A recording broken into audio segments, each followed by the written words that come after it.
2020 Lantern Books 128 Second Place Brooklyn, en Guay 11231 www.lanternbox.com. Copyright 2020 Will Tattle. No está permitida la reproducción total o parcial de este libro, ni su tratamiento informático, ni la transmisión de ninguna forma o por cualquier medio, ya sea electrónico, mecánico, por fotocopia, por registro u otros métodos, sin el permiso previo y por escrito de los titulares de Lantern Books. Impreso en los Estados Unidos de América. Library of Congress Cataloging in Publication Data. Names, Tattle, Will M. Hauser. Title, La dieta de la paz mundial, comer para la salud espiritual y la armonía social // Will Tattle, Ph.D. Traducción, Elsa Campuzano y Beatriz Conena, edición, Joseph de la Paz. Other titles, World Peace Diet. Spanish. Description, Brooklyn, Lantern Books 2019. Includes bibliographical references. Identifiers, LCCN 2019028766 print, LCCN 2019028767 ebook, ISBN 9781590566077 paperback, ISBN 9781590566084 ebook. Subjects, LCSH, FOD, Social Aspects. FOD, Philosophy. Diet, Moral and Ethical Aspects. Classification, LCC RA 601, T8818-2019 print, LCC RA 601, ebook, DDC 613.2, DC 23. Índice. Agradecimientos. Prefacio. Nuestras comidas, la clave oculta para comprender. La práctica de hacer conexiones. La llamada a evolucionar. Capítulo 1. El poder del alimento. El alimento como metáfora. Fiestas sagradas. Alimento, vida y muerte. El origen de nuestros alimentos, o plantas o animales. La cultura de la negación. Una crueldad heredada. El marchitamiento de la inteligencia. Yo tú versus yo eso. Todos somos misterios. Amor es comprensión. Capítulo 2. Las raíces de nuestra cultura. La cultura de pastoreo. El principio de Pitágoras. La revolución vegana. Capítulo 3. La naturaleza de la inteligencia. Sobre el tabú de saber a quién comes. Inteligencia, la capacidad para formar conexiones. Inteligencia, telas y gallinas. La destrucción de la inteligencia y el propósito. La inteligencia es específica a cada especie. Sembramos lo que cosechamos. Capítulo 4. Heredamos nuestras elecciones alimentarias.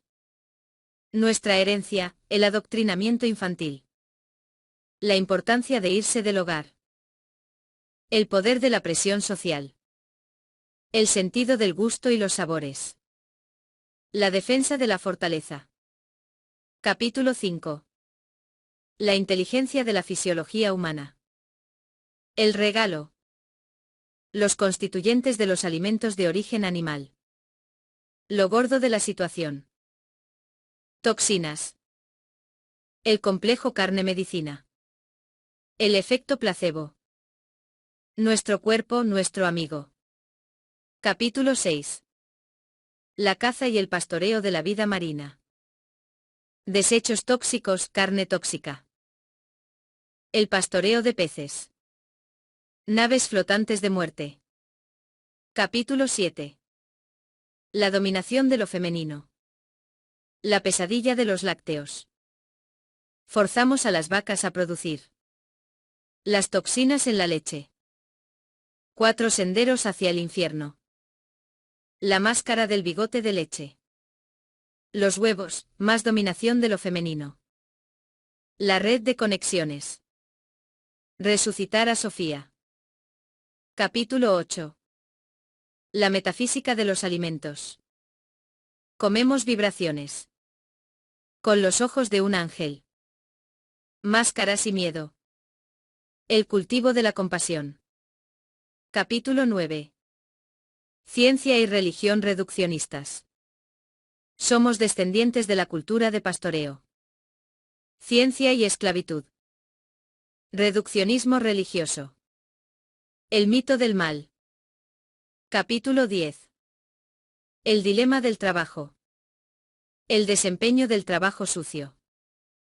Las raíces vivientes de nuestro trabajo. El trabajo como alegría, el trabajo como carga. La resurrección del trabajo. Capítulo 11. Beneficiándose de la destrucción.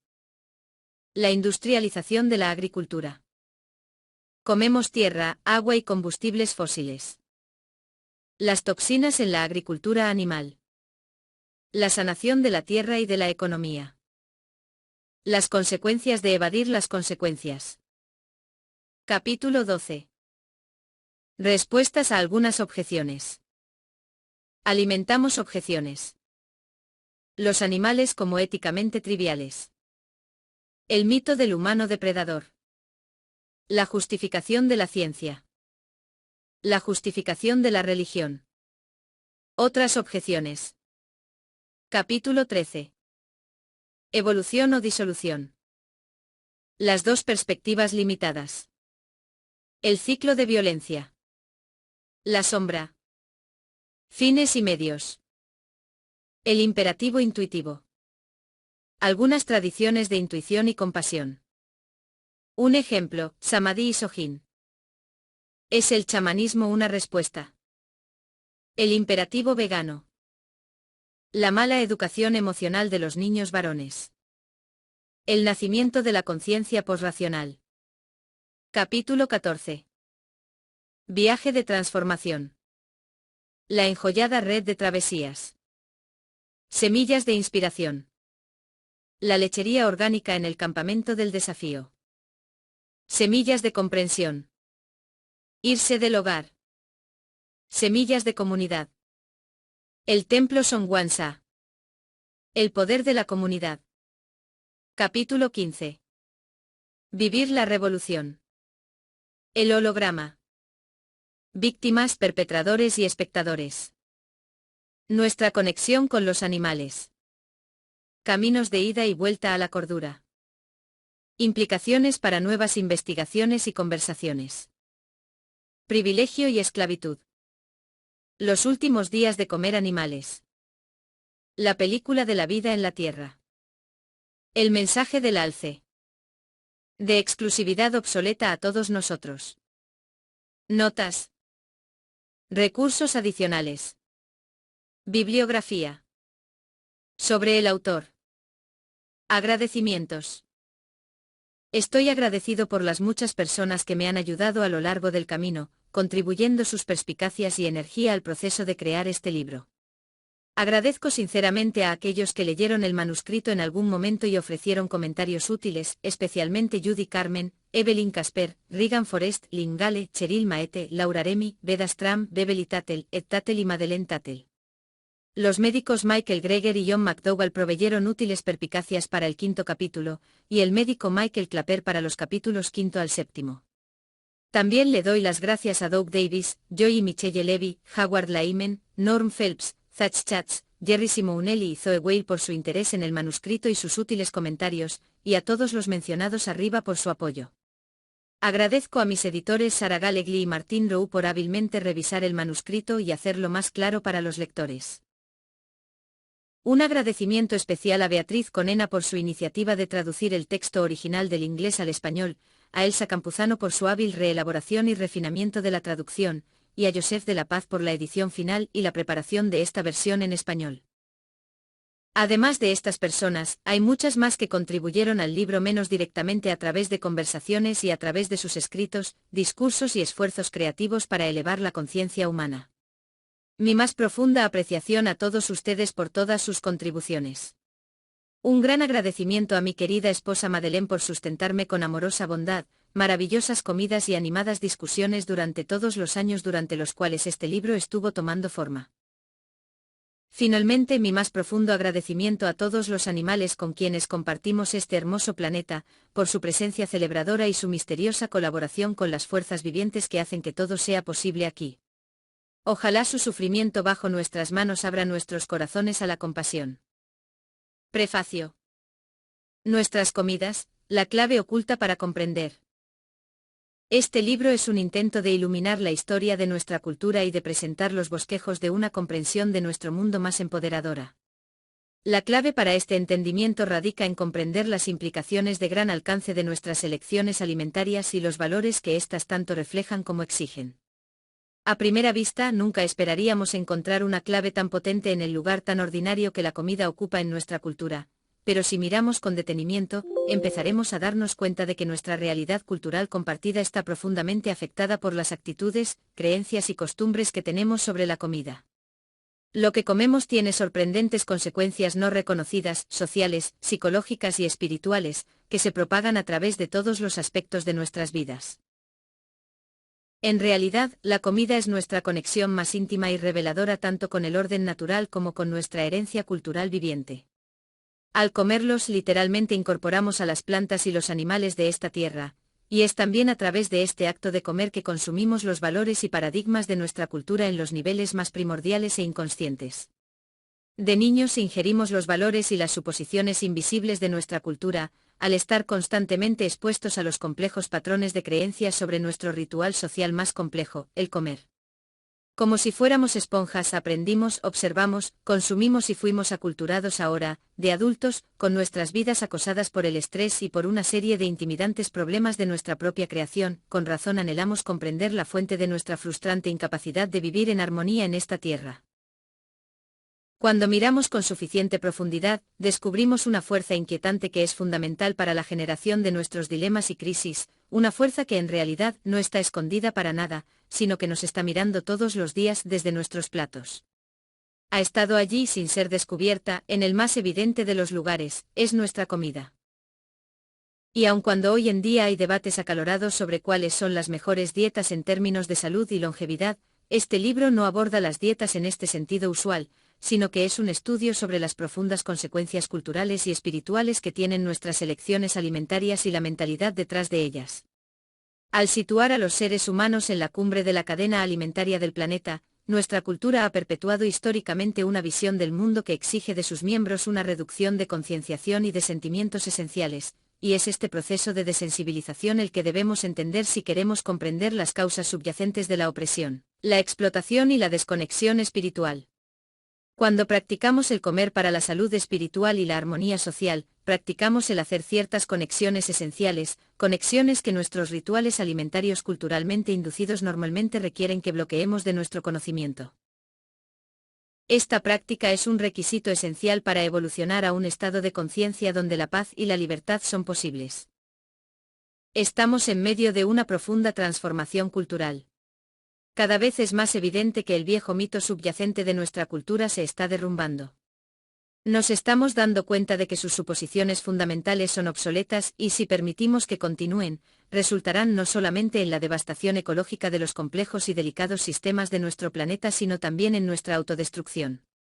Un nuevo mito clamando cooperación, libertad, paz, vida y unidad, está luchando por nacer para sustituir al antiguo mito basado en la competencia, la separatividad, la guerra, la exclusión y la ley del más fuerte.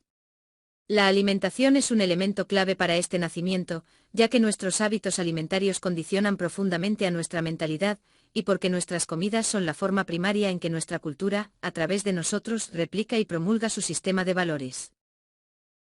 El éxito de este nacimiento, de un nuevo mito y de una conciencia y una espiritualidad más evolucionadas, dependerá de nuestra capacidad de transformar tanto nuestra comprensión de los alimentos como nuestras prácticas alimentarias. La práctica de hacer conexiones. Nuestro aprieto cultural, la serie de problemas aparentemente insolubles que nos aquejan, tales como la guerra crónica, el terrorismo, el genocidio, la hambruna, la proliferación de enfermedades, la degradación ambiental, la extinción de especies, el abuso de los animales, el consumismo, la drogadicción, la alienación, el estrés, el racismo, la opresión de la mujer, el abuso infantil, la explotación empresarial, el materialismo, la pobreza, la injusticia y el malestar social, tiene sus raíces En una causa esencial que es tan obvia que ha conseguido permanecer casi totalmente desapercibida. Al tratar de resolver los problemas sociales, ambientales e individuales que enfrentamos, al mismo tiempo ignorando la causa subyacente que los genera, estamos tratando los síntomas sin abordar la raíz de la enfermedad. Tales esfuerzos están, en última instancia, condenados al fracaso. En lugar de esto, necesitamos construir una red de comprensión y de concienciación que nos ayude a ver las conexiones entre nuestras elecciones alimentarias, nuestra salud individual y cultural, nuestra ecología planetaria, nuestra espiritualidad, nuestras actitudes y creencias y la calidad de nuestras relaciones. A medida que hacemos esto y actuamos con este entendimiento, contribuimos a la evolución de una experiencia de vida compartida más armoniosa y liberada en este hermoso pero incomprendido planeta.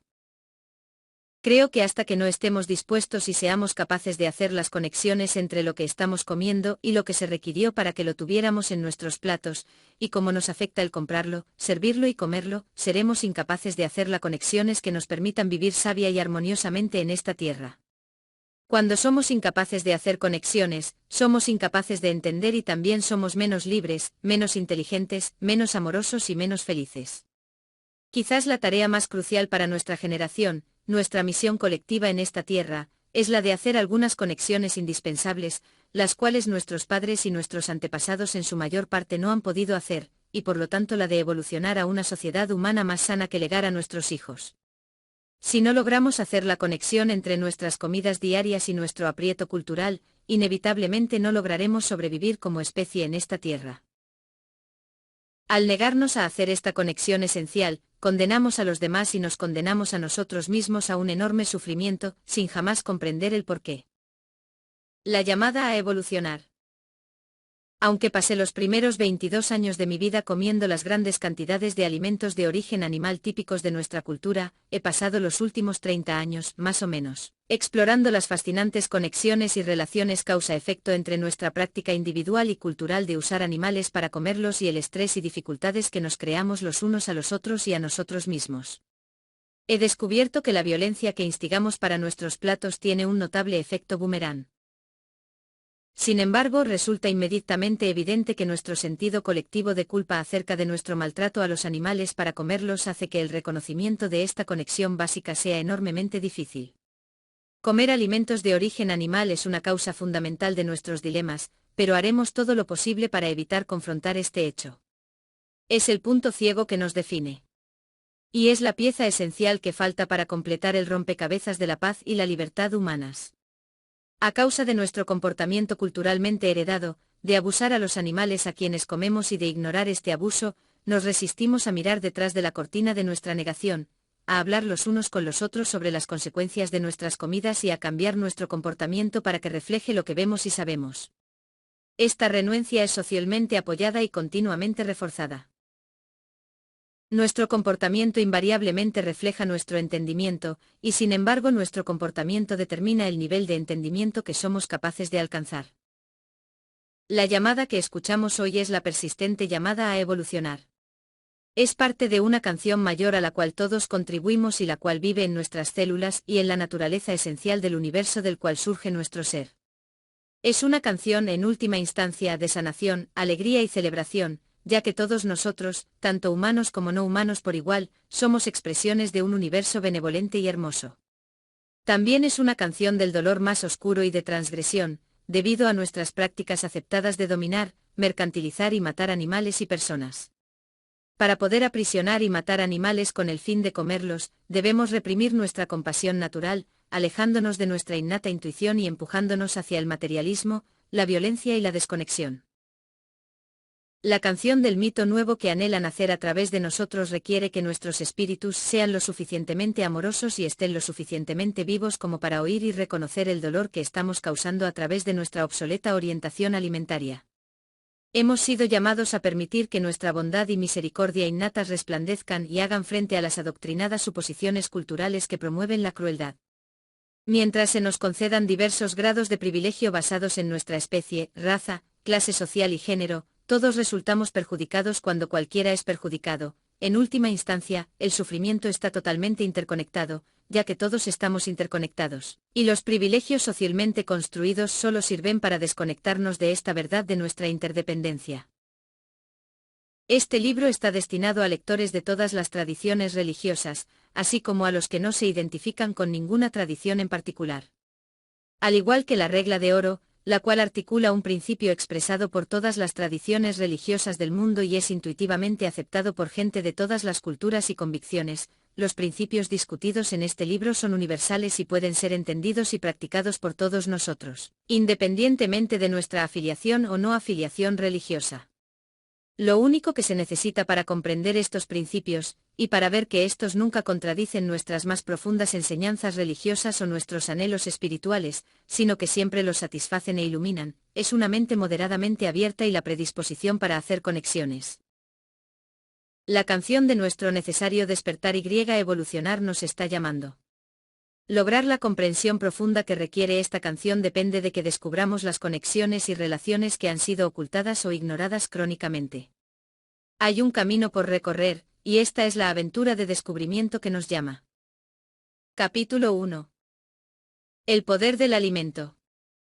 El mundo es de quien puede ver a través de sus apariencias. La sordera, la completa ceguera, cualquier gran error que tengas existen únicamente gracias a la tolerancia, a tu propia tolerancia. Si te das cuenta de que se trata de una mentira, le habrás dado ya un golpe mortal.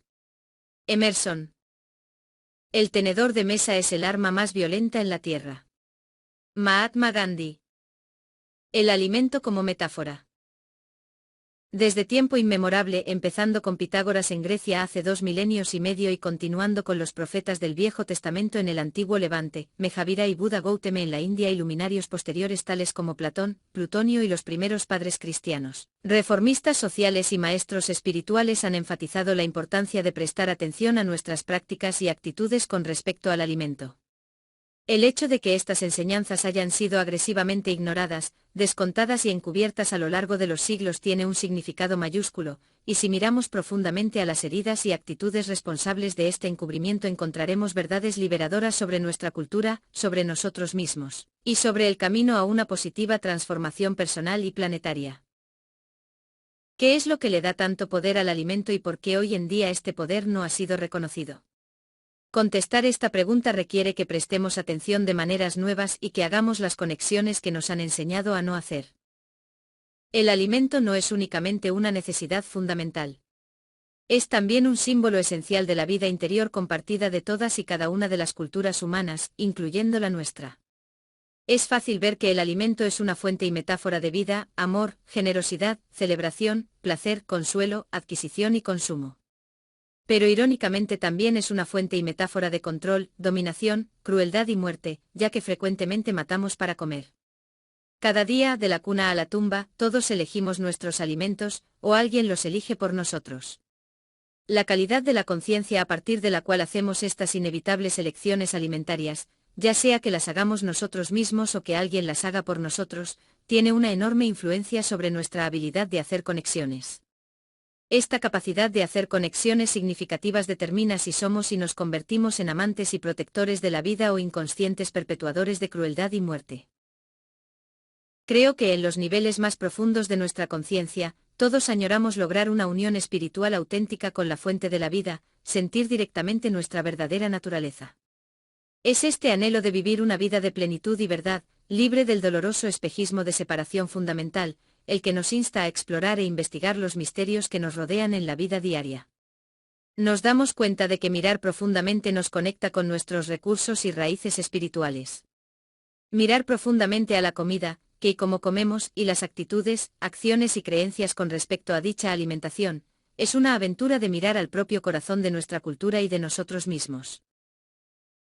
Por sorprendente que parezca, al iluminar con la toma de conciencia a esta parte ordinaria pero necesaria de nuestras vidas, iluminamos también a las desapercibidas cadenas de servidumbre atadas a nuestros cuerpos, mentes y corazones, a las rejas de jaulas que nunca pudimos realmente ver, y al camino centelleante que conduce a la transformación y a la posibilidad de amor verdadero, libertad y felicidad en nuestras vidas. Quizás queramos burlarnos de tan poderosa declaración. ¿La comida? ¿Nuestra vieja amiga, la comida? Tenemos proyectos más grandes y problemas mucho más urgentes. La comida es algo tan trivial. Comemos y nos vamos deprisa, o comemos para ser consolados y sostenidos en nuestras metas o como fondo para socializar o para ver televisión. Bien podríamos quejarnos de que la comida es simplemente comida, no es nada extraordinario. Fiestas sagradas. A medida que examinamos más a fondo, vemos que el alimento es una metáfora universal de la intimidad. Muchos de nosotros conocemos la sensación de amar algo o a alguien tan profundamente que queremos incorporarlo a nosotros y unificarnos con ese aparente otro. Puede ser un amanecer glorioso que bebemos con nuestros ojos, o una melodía que de alguna forma abre nuestro corazón y derrite algo dentro de nosotros, nuestro ser amado con quien deseamos fundirnos y ser uno. Todas las artes son vías para la expresión de este profundo anhelo humano de unidad, pero es únicamente en el arte de la preparación y el consumo de la comida que esta unión realmente se lleva a cabo físicamente. Esto es parte de lo que hace que el comer sea una experiencia y metáfora tan poderosa. El arte alimentario es ingerido y se convierte en nosotros. Entra como objeto y se convierte en sujeto, lo que es no yo se transforma en yo. ¡Qué milagro tan alquímico! Es igual que el milagro de la iluminación espiritual, y el del perdón y el del amor. Lo que es no yo el otro o aun el enemigo potencial, es de alguna manera transformado, por la apertura y la aceptación, en mí en nosotros. Ocurre una curación, un despertar a la plenitud más completa dentro de la cual los previamente separados yo y no yo se unen como coelementos, como cooperadores. El consumir alimentos es por tanto una metáfora cabal de curación, transformación espiritual, perdón y amor trascendente. En un nivel profundo, todos nosotros lo sabemos. La preparación de la comida es el único arte que nos permite literalmente incorporar lo que creamos, y además es el único arte que activa a todos los 5 sentidos. También depende significativamente de lo que los maestros budistas llaman el sexto sentido, la mente, la actividad mental que contextualiza lo que percibimos con nuestros 5 sentidos. Los pensamientos y sentimientos que tenemos sobre la comida son increíblemente intrincados y complejos, y además forman una parte muy importante de nuestra experiencia de comer. Nuestra familia y nuestra cultura contribuyen enormemente a estos pensamientos y sentimientos, y estos recuerdos e identificaciones les dan significado a nuestras comidas. Comer es pues la más íntima de todas las actividades en las cuales realmente logramos la compleja y deseada unión de yo con el otro, sujeto y mundo. Por ende, todas las culturas siempre la han considerado como la actividad humana más sagrada y también la más cohesiva culturalmente. No podemos estar más íntimamente unidos con alguien o algo que comiéndolos. Estos se convierten así, literalmente, en nosotros mismos. Un acto tan íntimo debe sin duda ser atendido con el máximo de conciencia, amor, discernimiento y reverencia. Si no, es un claro indicio de que algo está realmente mal. Al darnos cuenta de que preparar y comer alimentos es para los humanos el símbolo fundamental de intimidad y transformación espiritual, podemos empezar a comprender por qué las fiestas sagradas son esenciales para la vida social y religiosa de cada cultura. Esta metáfora del comer es fundamental para comulgar espiritualmente con la presencia divina. Es universalmente reconocido que comer alimentos es una acción sagrada, tanto literal como simbólicamente, es participar directamente en el orden infinito que trasciende a nuestras vidas finitas. Aunque parezca que somos meros seres finitos que comemos comida, desde otra perspectiva podemos vernos como lo infinito eternamente alimentándose a sí mismo consigo mismo. A través de este acto de consumir, nos abrimos, acogemos y, de hecho, personificamos al orden infinito como expresión única de sí mismo, que es nosotros, estos seres humanos que estamos comiendo. Esta es una expresión del más profundo amor. Cuando comemos, somos amados por la eterna y misteriosa fuerza que da a luz a toda la vida, que hace presentes a todos los que nos han precedido y que se manifiesta incesantemente en nosotros y vive la vida a través de nosotros con un amor que se entrega completamente a nosotros, quienes somos esa misma fuerza. Nuestro corazón intuitivo puede percibir y responder a este amor, valorándolo profundamente y con gran éxtasis, pero nuestra mente racional apenas lo puede empezar a comprender. Alimento, vida y muerte. ¿Hay algo más sencillo que comer una manzana? Y sin embargo, ¿qué podría ser más sagrado o profundo? Cuando comemos una manzana, no estamos únicamente comiendo una manzana como una cosa separada. La manzana entra en nosotros, se disuelve dentro de nosotros, contribuye a nosotros y se convierte en nosotros. Y cada manzana es una manifestación de tanto más. Estamos comiendo de la lluvia, las nubes, y todos los árboles que han vivido anteriormente para manifestar a este árbol, y de las lágrimas, sudor, cuerpos y alientos de innumerables generaciones de animales, plantas y personas, los cuales se han convertido en la lluvia, tierra y viento que alimentan a este manzano. Cuando examinamos una manzana, vemos el universo entero. Todos los planetas y estrellas, nuestro Sol y nuestra Luna, los océanos, ríos, bosques, campos y criaturas están en esta manzana. El manzano es una manifestación de una red infinita de vida y, para que el árbol exista, cada componente de la red es vital. La manzana es el regalo tanto del árbol como del infinito universo que se propaga y se celebra a sí mismo a través de la manzana. Las semillas caen dentro de la manzana, para convertirse en árboles nuevos, o son consumidas por humanos u osos o pájaros, y así son distribuidas más ampliamente, extendiéndose y beneficiando al árbol y a todo el sistema, desarrollándose en inmensidad, complejidad y perfección absolutas. Si nos percatamos de esto cuando comemos una manzana, sabremos que somos amados y nutridos, que somos parte de algo más grande, un misterio tan inmenso y benevolente y emocionante que es imposible no conmoverse por la sensación de algo sagrado. En prácticamente todas las sociedades, nos detenemos para recordar la fuente de nuestra vida y conectarnos conscientemente con ese gran misterio en dos momentos, la muerte con los funerales y las comidas con las oraciones de agradecimiento. Comer conscientemente una manzana puede ser una fiesta sagrada, y sin embargo lo solemos hacer casualmente mientras estamos preocupados con otras cosas. Nosotros los humanos, al comer manzanas, somos en un verdadero sentido, manzanas comiendo manzanas. El universo entero está no solo en cada manzana sino en cada uno de nosotros. Al comer, vemos que no hay para nada cosas fundamentalmente separadas, sino únicamente procesos. Todas las cosas se consumen las unas a las otras, siempre cambiantes, y en última instancia son comidas por el proceso y por el tiempo, el gran devorador. Los alimentos son la fuente y la metáfora del flujo de la vida hacia la muerte y de la muerte hacia la vida. Podemos ver que el significado mítico y espiritual de comer alimentos es muy profundo y que ha formado parte de los mitos y de las tradiciones religiosas de muchas culturas, incluyendo la nuestra. Además del permanente atractivo simbólico de comer el sacramento en la comunión cristiana, que transforma la muerte de Jesús, está la historia del nacimiento. Jesús nació en un pesebre. Qué símbolo tan potente haber nacido en el plato de otro. Él nació para ser el alimento espiritual de otros, y las conexiones profundas entre el simbolismo del pesebre y el de la última cena indican el poder permanente del alimento como metáfora primaria del misterio espiritual que tanto incluye como trasciende a la vida y la muerte. A medida que evolucionamos espiritualmente y que desarrollamos nuestro potencial, podemos ser alimento para otros cada día, compartiendo nuestro amor y comprensión, nuestro tiempo y energía, alimentando a otros y a nosotros mismos en el proceso. Cuando damos de nosotros mismos, no compartimos únicamente nuestro amor personal, energía personal o tiempo personal, sino que, como la manzana, estamos dando de los regalos que hemos recibido de nuestras familias, maestros y amigos, de la tierra y sus criaturas, del sol, la luna y las estrellas, y de todas nuestras experiencias. En última instancia, somos la vida misma dándose a sí misma, alimentándose, explorándose, satisfaciéndose y rejuveneciéndose a sí misma.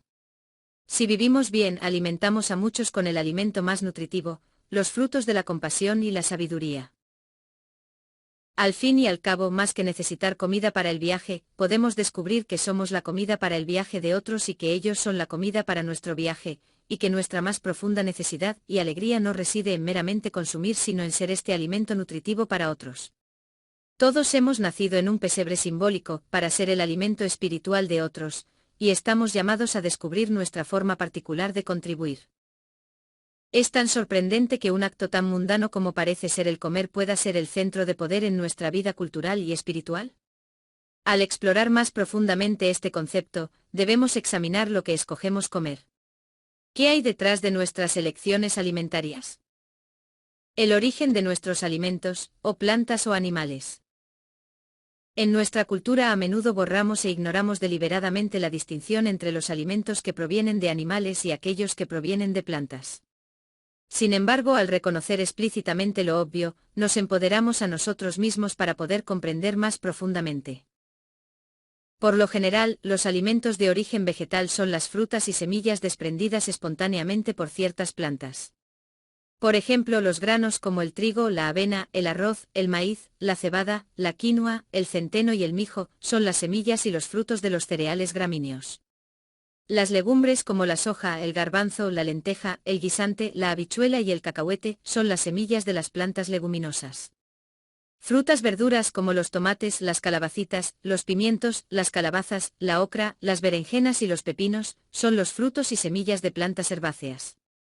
Unos cuantos son raíces como las zanahorias y las remolachas, u hojas como la acelga, la col y la lechuga, o tallos como los espárragos, el apio y la caña de azúcar. Unos cuantos son raíces como las zanahorias y las remolachas, u hojas como la acelga, la col y la lechuga, o tallos como los espárragos, el apio y la caña de azúcar.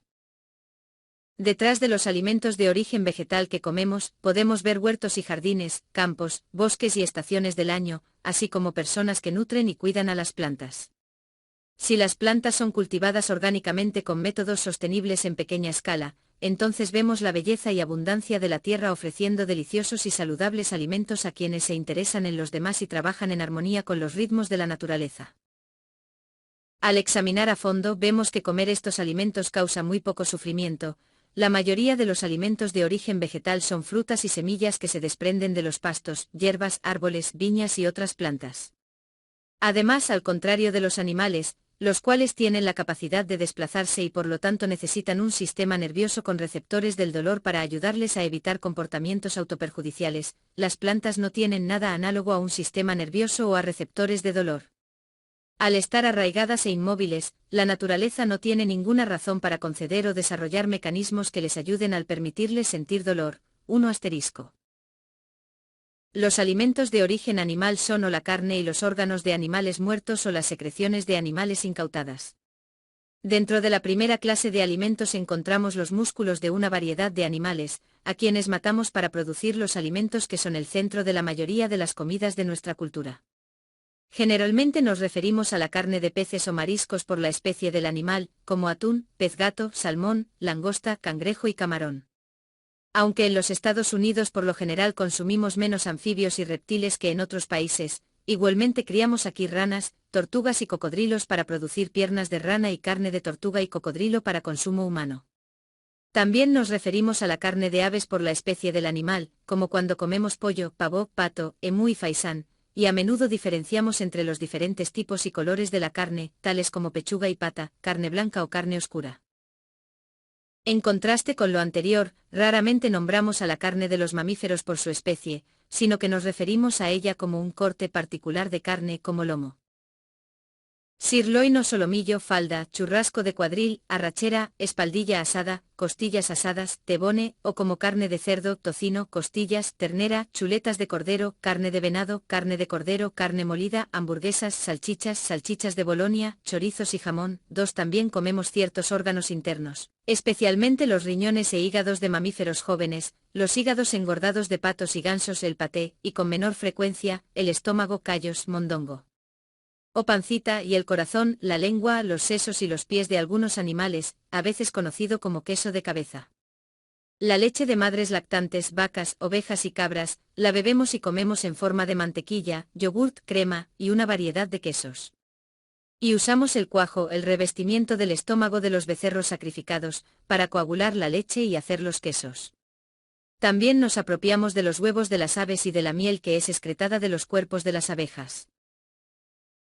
A diferencia de las plantas, que producen de forma natural alimentos saludables y nutritivos prácticamente sin generar ningún sufrimiento, los animales son continuamente dominados y atacados para obtener la carne, leche y huevos que nosotros los humanos comemos. Esto claramente conlleva sufrimiento, ya que todos sabemos con absoluta certeza que tomar un cuchillo y cortar dentro de la piel de un perro, vaca, gato, pollo, conejo o humano es totalmente diferente de cortar dentro de la piel de un tomate o una naranja, que morder la pierna de un cerdo no puede compararse con morder una manzana fresca. El renombrado etólogo Konrad Lorenz una vez comentó que cualquier persona que no pueda ver la diferencia entre desmenuzar un perro y desmenuzar una lechuga debería suicidarse para el beneficio de la sociedad. Hoy día sabemos que todos los animales vertebrados están dotados de sistemas nerviosos centrales con receptores de dolor que son sensibles a una variedad de estímulos dolorosos, incluyendo el ser cortados o acuchillados, quemados, aplastados, confinados, electrocutados y sometidos a frío y calor, olores nocivos, contusiones y desolladuras, y que al igual que nosotros, sienten dolor psicológico cuando son aprisionados físicamente, les roban sus hijos o sus instintos innatos son Sistemáticamente frustrados. La cultura de la negación. Cuanto más enérgicamente ignoramos algo, más poder tiene sobre nosotros y mayor es la fuerza con la que influye en nosotros. Al mirar sin distracción los alimentos de origen animal producidos con métodos modernos, inevitablemente encontramos miseria, crueldad y explotación. Por eso, si nuestra comida es de origen animal, evitamos examinarla a fondo. Y esta práctica de evitar y negar, aplicada a la comida, siendo esta nuestra actividad más básica y nuestro ritual más vital, se extiende automáticamente a la totalidad de nuestra vida pública y privada. Sabemos en lo más profundo de nuestro ser, que no podemos examinar nada a fondo, ya que si lo hacemos entonces tendremos que examinar a fondo al enorme sufrimiento que nuestras elecciones alimentarias causan directamente. De esta manera aprendemos a permanecer superficiales y a ser ciegos, voluntariamente, ante las conexiones que podríamos ver. De lo contrario, nuestro remordimiento y nuestra culpa serían demasiado dolorosos e insoportables. Además, la reconocida verdad y nuestra autoimagen entrarían en un conflicto demasiado fuerte, causando tanto una disonancia cognitiva como perturbaciones emocionales muy serias. Elegimos ignorar, y por lo tanto elegimos permanecer ignorantes e inatentos. Al ser reacios e incapaces de ver, confrontar y asumir la responsabilidad de los tremendos horrores escondidos que nuestra actividad más básica causa a aquellos quienes son tan sensibles y vulnerables como nosotros, hemos dividido nuestra personalidad en una esquizofrenia de cortesía y civilidad que vive intranquila con la crueldad despiadada que aflora cada vez que obtenemos o comemos alimentos de origen animal. Considero que esta ruptura es la herida no reconocida fundamental que sufren los seres humanos modernos, y que muchas otras heridas y divisiones inevitablemente se derivan de ella. Esta herida es tan profunda y terrible que es tabú debatirla públicamente. Al elegir la ceguera ante lo que realmente estamos haciendo cuando compramos, preparamos o comemos alimentos, cerramos los ojos, no únicamente al horror y sufrimiento que estamos instigando y comiendo, sino también a la belleza del mundo que nos rodea. Esta inhabilidad adquirida para realmente ver y apreciar la belleza abrumadora de esta tierra nos permite devastar bosques y océanos y destruir sistemáticamente el mundo natural. Al volvernos insensibles al dolor que causamos diariamente a animales indefensos, también nos volvemos insensibles a la belleza y luminosidad de la creación, a la cual oprimimos y de la cual nos desconectamos en cada comida. La desensibilización de millones de niños y adultos, en la escala tan masiva que es requerida para el consumo diario de millones de animales torturados, siembra innumerables semillas de violencia humana, guerra, pobreza y desesperanza. Estas consecuencias son inevitables, ya que nunca podremos cosechar alegría, paz y libertad mientras sembremos las semillas de dañar y esclavizar a otros. Podemos hablar de amor, bondad, libertad y un mundo más amable, sin embargo, nuestras acciones, especialmente las que practicamos habitualmente, son las que determinan nuestros resultados en el futuro. Los ciclos de violencia que han aterrorizado a las personas, tanto históricamente como en la actualidad, tienen su origen en la violencia de nuestras comidas diarias. Y aunque a diferencia de otras personas, los animales no pueden tomar represalias, nuestra violencia hacia ellos toma represalias en contra de nosotros. Una crueldad heredada. Al aprisionar y matar animales para comerlos, hemos introducido violencia dentro de nuestros cuerpos y mentes, y hemos perturbado de maneras profundas e insolubles las dimensiones física, emocional, mental y social de nuestro propio ser. Nuestras comidas nos obligan a comer como depredadores y por ende a vernos a nosotros mismos como tales, cultivando y justificando instituciones y comportamientos depredadores, los cuales son la antítesis de la inclusividad y la bondad que acompañan al crecimiento espiritual. Dado que la crueldad que generamos al aprisionar, mutilar y masacrar animales para comerlos es inevitable, hemos sido forzados desde niños a ser unos distraídos e inatentos perpetradores de crueldad. Ninguno de nosotros jamás decidió consciente y libremente comer animales. Todos nosotros lo hemos heredado de nuestra cultura y crianza. Lo vemos inmediatamente en el departamento de alimentos para bebés de cualquier supermercado, comida para bebés con sabor a carne. Comida para bebés de pollo, ternera y cordero, y hasta comida para bebés de lasaña de queso. Padres, abuelos, amigos y vecinos con buenas intenciones nos han impuesto la carne y secreciones de animales desde antes de que nosotros podamos recordar. De infantes no tenemos la menor idea de lo que realmente son ternera, pavo, huevo o res ni de dónde vienen. No sabemos de los horrores que sufrieron indefensos animales a fin de crear esas mezclas alimentarias fáciles de conseguir que meten con cucharita en nuestra tierna boca. Nos enteramos poco a poco y cuando finalmente lo hacemos, la crueldad y perversidad de la situación nos parecen naturales y normales. Nunca nos dicen que los seres humanos no estamos diseñados para comer las grandes cantidades de alimentos de origen animal que son típicas de nuestras culturas. Nunca nos hablan del confinamiento extremo, o las castraciones rutinarias y demás mutilaciones hechas sin anestesia, o las matanzas brutales, a menudo torpes, que nos miran fijamente desde nuestros tazones y platos y que masticamos sin pensar mientras vemos la televisión, leemos o conversamos. Así, nuestra conexión más profunda y sagrada con la tierra y con el misterio que es la conciencia espiritual infinita, nuestras comidas diarias, se ha convertido en rituales de sensibilidad y culpa reprimidas y de distracción, en vez de rituales de agradecimiento, conexión, bendición y amor que abren el corazón. El precio que pagamos por ello es incalculable e incluye, entre otras cosas, el atenuamiento de nuestra compasión e inteligencia innatas y la consecuente pérdida de paz, libertad y alegría. El marchitamiento de la inteligencia. La inteligencia es la habilidad de hacer conexiones importantes, y esto se aplica a todos los sistemas vivientes, tales como los seres humanos, animales, comunidades y sociedades. Nuestra participación en rituales diarios que reprimen nuestra capacidad para hacer conexiones impide seriamente nuestra inteligencia, incluso en medio de nuestra actual saturación de supuesta información, y destruye nuestra habilidad para tratar con eficacia los serios problemas que generamos. Ser unos expertos en desconectarnos del sufrimiento que les imponemos a los animales, natural e inevitablemente nos convierte en expertos para desconectarnos del sufrimiento que les imponemos a personas hambrientas, biosistemas vivientes, comunidades desoladas por la guerra y generaciones futuras.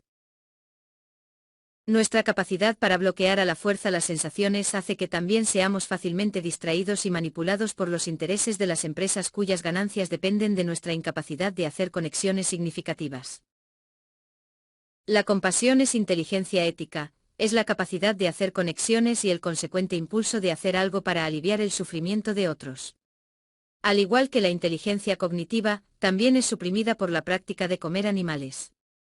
La capacidad de desconectar, practicada en cada comida, la vemos de una forma más escalofriante en el científico moderno que congela lentamente hasta la muerte a unos perros para aprender sobre la fisiología humana, en los soldados, también hoy en día, que miran directamente a los ojos de civiles indefensos y los matan, en los cazadores que engañan y persiguen a animales indefensos y los matan por deporte, y en un sinfín de actividades culturales legales y aceptadas. Mientras sigamos siendo, en esencia, una cultura que ve a los animales únicamente como mercancías y comida, hay poca esperanza para nuestra supervivencia. La práctica sistemática de ignorar, oprimir y excluir, fundamental para nuestras comidas diarias, nos desconecta de nuestra sabiduría interior y de nuestro sentido de pertenecer a un universo benevolente y sagrado. Al ignorar activamente la verdad de nuestra conexión colectiva, cometemos inexorablemente genocidio y suicidio, y renunciamos a la inteligencia y compasión innatas que nos guiarían. Yo tú versus yo eso. En la década de 1920 el filósofo Martin Buber introdujo y articuló una distinción esencial tanto en nuestras relaciones con otros como en nuestro consecuente sentido del yo, cuya importancia es cada vez más reconocida. Proponiendo que nosotros no desarrollamos nuestro sentido del yo aisladamente, sino a través de nuestras relaciones con otros, Buber concluyó que cuando tratamos a los demás como seres conscientes, que tienen sentimientos, experiencias, deseos y propósitos, entonces desarrollamos un sentido yo-tú de nosotros mismos. Cuando nos relacionamos con los demás como objetos, que no tienen ningún deseo, propósito o conciencia significativos y propios de sí mismos, entonces desarrollamos un sentido yo-eso de nosotros mismos. Al cultivar el sentido yo-tú del ser, cultivamos respeto y sensibilidad tanto hacia los demás como hacia nosotros mismos. Al cultivar el sentido yo-eso del ser, tenemos la tendencia a relacionarnos con los demás como si fueran instrumentos para ser usados. Este sentido yo-eso del ser nos lleva a tener una opinión cada vez más insensibilizada y despersonalizada de la naturaleza, los animales y otras personas, y a una dureza interior que nos hace impermeables al dolor de quien sea o lo que sea que estemos usando, consumiendo y explotando. Según Buber, el sentido yo-eso del ser requiere y genera a la vez una insensibilidad interior que nos lleva hacia un anhelo cada vez mayor de consumir más y más cosas.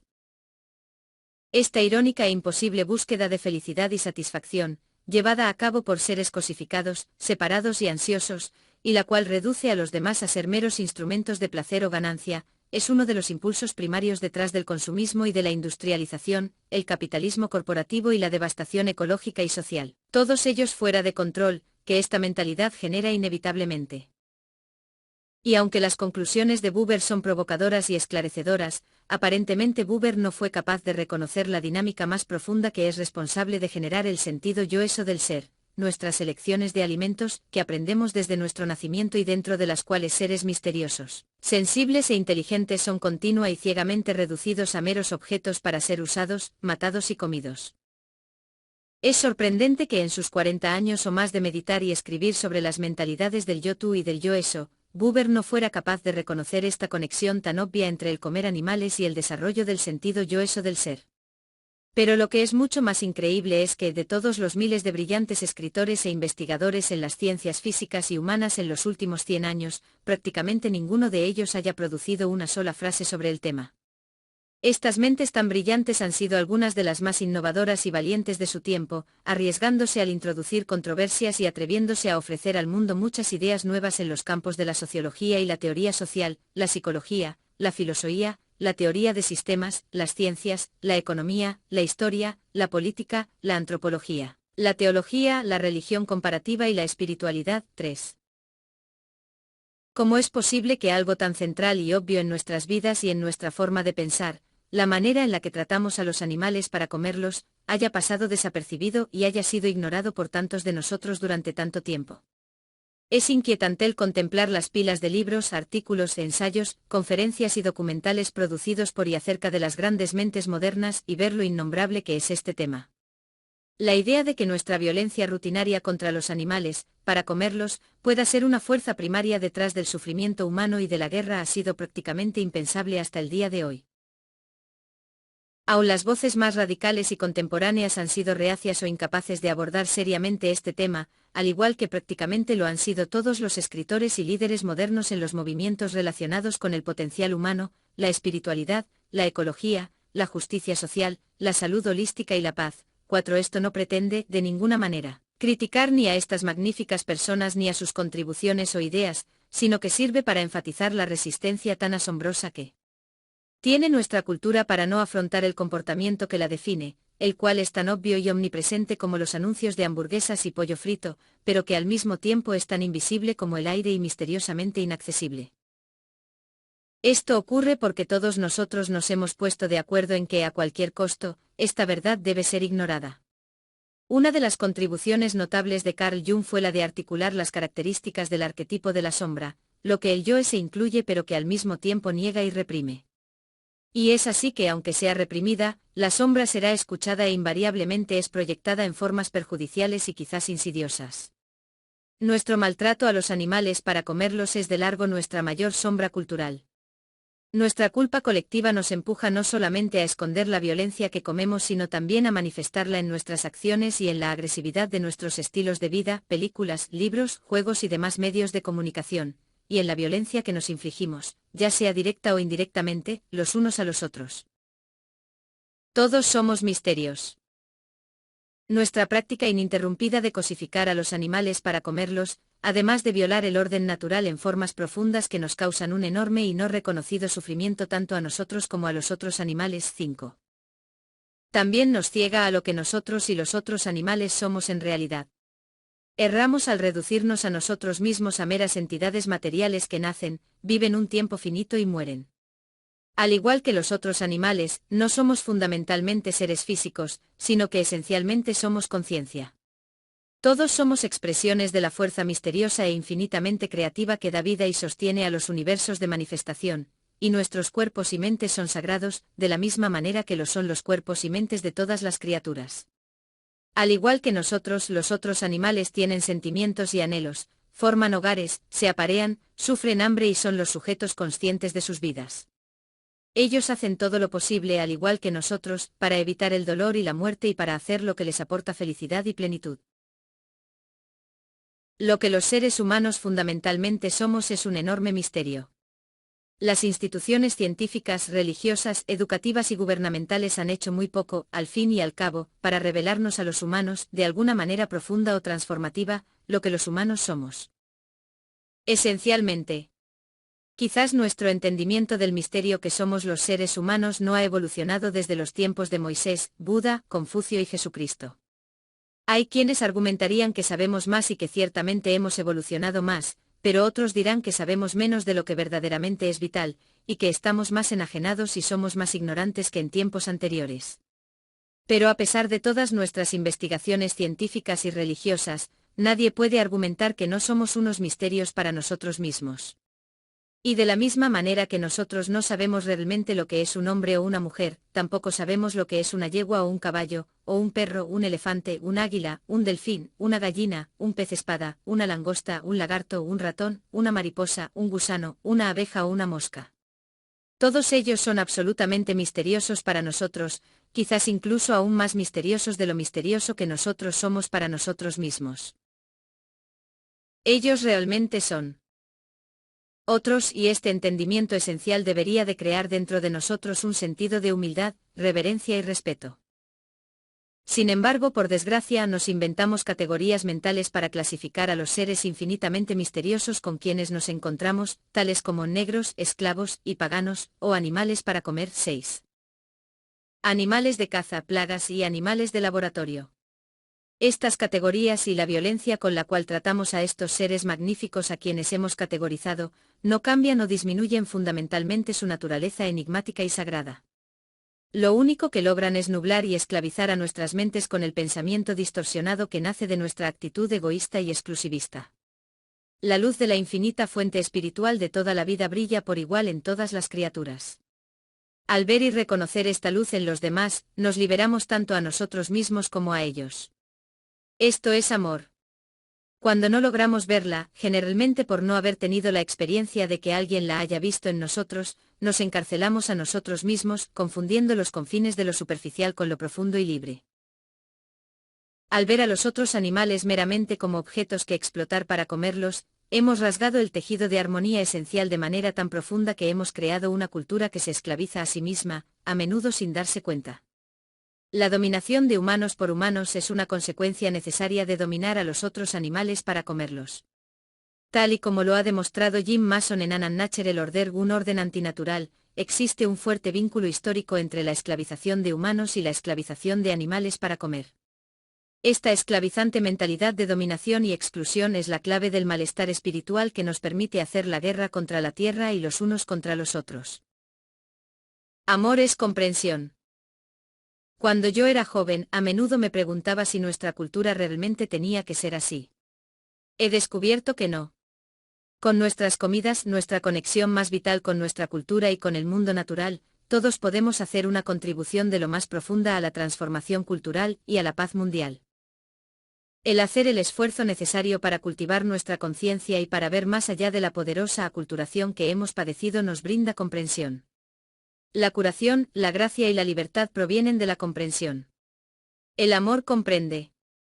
A partir de la comprensión, podemos abrazar gozosamente nuestra responsabilidad y convertirnos en una fuerza para bendecir al mundo con nuestras vidas, en vez de delegarla y perpetuar la desconexión y la crueldad.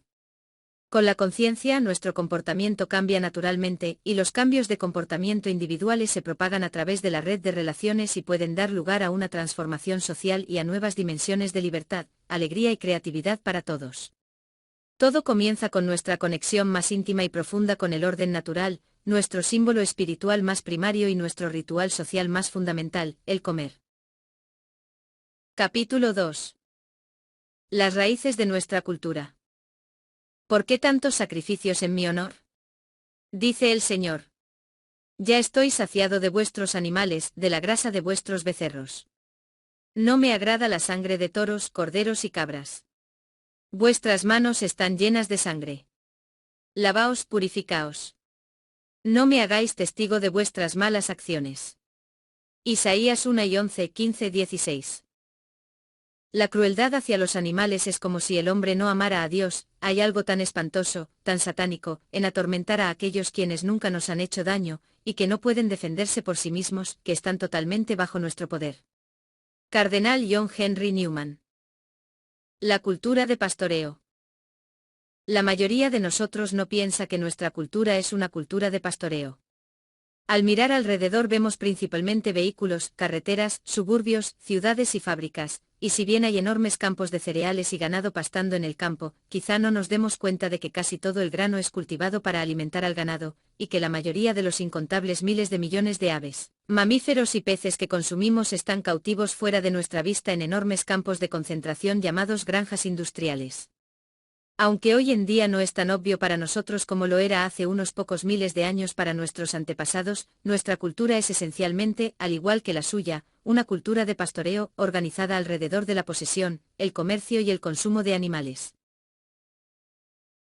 Hace aproximadamente 10.000 años, las tribus nómadas de la región montañosa kurda del noreste de Irak comenzaron a domesticar ovejas e iniciaron una revolución de enormes consecuencias. Los antropólogos creen que esto fue una consecuencia de las prácticas de cacería de estas tribus, las cuales comenzaron a relacionarse con ciertos rebaños de ovejas salvajes, matándolas selectivamente y controlando cada vez más su movilidad, alimentación y vida reproductiva. Eventualmente aprendieron a castrar y matar a los machos para que el rebaño consistiera principalmente de hembras con unos pocos carneros, y después aprendieron a criarlas selectivamente para producir animales con características más deseables. Las cabras fueron aparentemente domesticadas poco después de las ovejas, seguidas, 2000 años después al oeste y al norte por el ganado vacuno, y posteriormente, de 2 a 4000 años después por la domesticación de caballos y camellos. 8. Gradualmente emergieron los conceptos, altamente cargados de significado, de propiedad privada, de linajes masculinos y de pureza de sangre. Hay evidencias abundantes de que estos conceptos ya existían al comienzo del periodo histórico, hace como 4000 años. Podríamos decir que nuestra cultura occidental tiene dos raíces principales, la antigua Grecia y el antiguo Levante, la parte oriental de la cuenca mediterránea y el Medio Oriente. Al leer los primeros escritos existentes de estas culturas, de hace aproximadamente 3000 años, tales como la Ilíada y la Odisea de Homero y los relatos del Antiguo Testamento sobre los reyes antiguos y sus guerras, encontramos que estas culturas gravitaban en torno al consumo de carne, el pastoreo, la esclavitud, las conquistas violentas, la supremacía masculina y la ofrenda de animales como sacrificio a sus dioses, los cuales eran en su mayoría masculinos. Para las antiguas culturas de pastoreo, los animales confinados no eran solamente alimento, sino que también eran riqueza, seguridad y poder. La primera moneda y forma de capital fueron las ovejas, cabras y ganado, ya que eran la única propiedad consumible con valor tangible. 9 De hecho, nuestra palabra capital se deriva de capita, palabra que significa cabeza en latín, como cabeza de vaca o de oveja. Los primeros capitalistas fueron los pastores que luchaban entre sí por territorios y capital y crearon los primeros reinos, completados con esclavitud, guerras constantes y el poder concentrado en las manos de una élite de ricos dueños de ganado. Nuestra palabra pecuniario proviene de las palabras latinas pecus, que significa rebaño o ganado, y dineries, la antigua moneda romana que fue nombrada así porque valía 10 asnos, 10. Los animales del ganado fueron definiendo así, en las antiguas culturas de pastoreo, el valor del oro y la plata, pues eran la medida fundamental de riqueza y poder. Este hecho nos permite comprender el poderío político de las industrias ganaderas y lecheras, el cual continúa hasta nuestros días. Al mercantilizar y esclavizar a grandes y poderosos animales, los antiguos progenitores de la cultura occidental establecieron un mito y una visión del mundo que aún viven hoy en el corazón de nuestra cultura. Los libros El cáliz y la espada de Ian Isler y An Unnatural Order, un orden antinatural, de Jim Mason digieren y resumen el trabajo de historiadores y antropólogos, ofreciéndonos algunas perspectivas interesantes sobre los cambios fundamentales de valores que se produjeron cuando los humanos empezaron a dominar a grandes animales para comerlos, y cómo estos cambios de valores nos afectan en el presente. Es importante recalcar aquí que el estudio e interpretación de la historia es notoriamente subjetivo. Nos podemos dar cuenta en nuestras propias vidas de que nuestra experiencia e interpretación del pasado cambian a medida que nosotros cambiamos. Esto es obviamente también cierto con respecto al vasto y complejo pasado colectivo generado por millones de personas. Cuando tratamos de entender la prehistoria, hechos culturales pasados que no fueron registrados por escrito, esta interpretación se vuelve aún más subjetiva. Tal y como escribe la historiadora Cynthia Eller, la prehistoria es un lienzo enorme, vacío en su mayor parte. Por lo tanto podemos dibujar escenarios increíblemente diversos, dependiendo de las predilecciones de los pensadores individuales. 11. Grian Isler utiliza el trabajo de muchos antropólogos y escritores, particularmente Merelle Gimbutas, Jaquette Hobbs y Merlin Stone, para argumentar que han existido básicamente dos tipos de sociedades, los cuales ella define como la colaboradora y la dominadora. En sociedades colaboradoras, los hombres y las mujeres son esencialmente iguales y trabajan juntos en forma cooperativa, y Isler trata de demostrar que esta fue la norma durante decenas de miles de años en la vida humana, antes de la expansión de las culturas patriarcales dominadoras basadas en el pastoreo de animales. Esta aparición relativamente reciente de la cultura dominadora, hace de 5 a 7.000 años, se debió a lo que Gimbutas llama las invasiones kurganas de Europa Oriental y de la cuenca del Mediterráneo por parte de pastores bélicos provenientes de Asia Central, trayendo consigo una cultura en la cual los hombres trataban a las mujeres como si fueran meros enseres. Llegaron aparentemente en 3 oleadas a lo largo de aproximadamente 2.000 años, atacando violentamente, destruyendo y transformando la esencia de las más antiguas y pacíficas sociedades colaboradoras. 12 Según Isler, Gimbutas y otros, estas antiguas culturas generalmente comían alimentos que recolectaban o cultivaban, creían en diosas de la fertilidad, establecían sus comunidades en valles fértiles, usaban metales para fabricar tazones más que armas y no participaban en guerras. Las culturas dominadoras que las invadieron tenían rebaños de animales y comían principalmente carne y leche, adoraban a feroces y masculinos dioses del cielo, tales como Enlil, Zeus y Yahvé, se asentaban en colinas y las fortificaban, usaban metales para fabricar armas y estaban constantemente compitiendo y guerreando. Los conflictos violentos, la competencia, la opresión de las mujeres y los problemas entre las clases sociales, según Isler, no necesariamente caracterizan a la naturaleza humana, sino que son productos relativamente recientes de la presión social y el acondicionamiento social introducidos por las culturas de pastoreo invasoras cuyos valores de dominación hemos heredado. ¿De dónde vinieron estas culturas patriarcales invasoras y qué las hizo así? En un libro posterior, Placer Sagrado, Isler cita la investigación del geógrafo James Demeo, quien dice que las migraciones expansionistas de los invasores kurgans y de otros pastores son atribuidas a cambios climáticos severos que desencadenaron una compleja secuencia de acontecimientos: hambruna, caos social, abandono de tierras y migración masiva, que finalmente resultaron en un cambio fundamental, 13 en la evolución cultural humana. El pastoreo nómada, señala Isler, tiende a crear aridez, y a producir un círculo vicioso de desgaste medioambiental y una creciente rivalidad económica por los cada vez más escasos terrenos verdes, y con esto, una tendencia a violentas luchas por límites territoriales.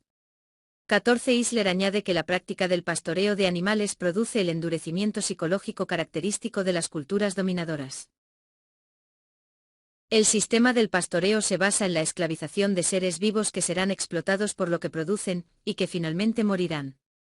Esto también ayudaría a explicar la coraza psicológica, o adormecimiento de emociones suaves, que según Demeo caracterizó los orígenes de las sociedades patriarcales o dominadoras. Además, al acostumbrarnos a vivir de animales esclavizados para tener carne, queso, leche, cuero, etc., como única fuente de subsistencia, podemos habituarnos con mayor facilidad a considerar aceptable la esclavitud de otros seres humanos. 15. El que realmente hayan existido culturas más antiguas que eran más pacíficas, orientadas a la colaboración e igualitarias, tal como Isler y muchos otros aseveran, o el que el conflicto violento, los hombres y la competencia hayan dominado siempre las estructuras socioeconómicas y culturales de los humanos, es todavía un tema tremendamente polémico entre los académicos. Lo que parece innegable, sin embargo, es el efecto que tiene en la conciencia humana la mercantilización y esclavización de animales grandes con el fin de comerlos. Jim Mason continúa el trabajo de Isler, al desarrollar más conexiones históricas y psicológicas entre la dominación de animales y la dominación de otras personas. Él señala que la revolución agrícola introdujo cambios profundos en las antiguas culturas recolectoras, transformando su relación con la naturaleza, de una relación de inmersión a una de separación e intento de controlarla.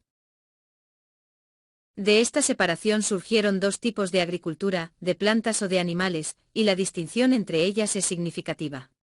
El cultivo de plantas y la horticultura son un trabajo más femenino, las plantas son alimentadas y cuidadas, y al trabajar con los ciclos de la naturaleza, formamos parte de un proceso que refuerza y amplifica la vida.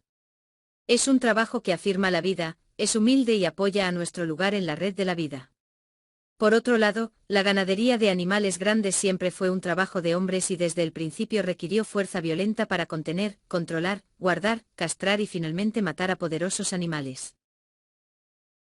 Mason también enfatiza la importante influencia que los animales parecen tener en el desarrollo y la salud de la psicología humana, así como en las violentas características psicosociales que muchos investigadores han encontrado al observar, en diversas partes del mundo, a culturas que pastorean grandes animales. Citando a los antropólogos Paul Shepard y Anthony Letts, Mason señala que según Shepard, los pilares de las culturas de pastoreo en todo el mundo son la agresiva hostilidad hacia los forasteros, la familia armada, enemistades y saqueos en una organización jerárquica androcéntrica, guerras en vez de cacerías, elaboradas artes de sacrificios, el orgullo monomaníaco y la sospecha. 16. En relación a estos aspectos, Mason señala las similitudes entre las tribus del desierto del Medio Oriente, los pastores de renos del área Chukchi de Siberia Oriental, a quienes les encanta jactarse de sus proezas de fuerza, actos de bravura, comportamiento heroico y violento, desmesurado aguante y excesivo expendio de energía, y nuestra cultura americana del vaquero cowboy y los rodeos. 17. Basándonos en la labor de Isler, Mason y otros, podemos ver que la cultura en la cual vivimos en el presente es una continuación moderna de la cultura de pastoreo que surgió en el Medio Oriente y la cuenca oriental del Mediterráneo, y que la creencia central que la define sigue siendo la misma: los animales son mercancía para apropiar, utilizar y comer.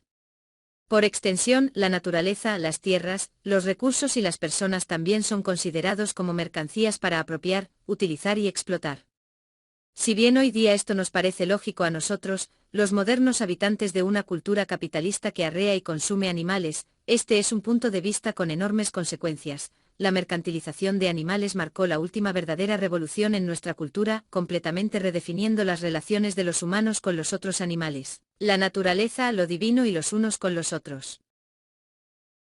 En las antiguas culturas de pastoreo, los animales fueron transformados gradualmente de misteriosos y fascinantes cohabitants de un mundo compartido a meros objetos de propiedad para ser utilizados, vendidos, canjeados, aprisionados y matados.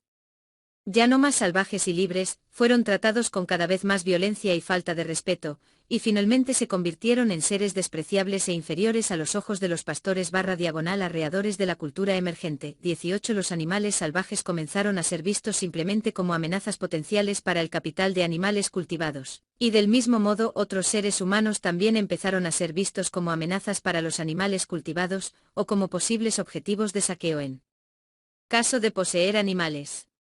El combatir con otros para adquirir sus reses y ovejas era la estrategia principal para la adquisición de capital.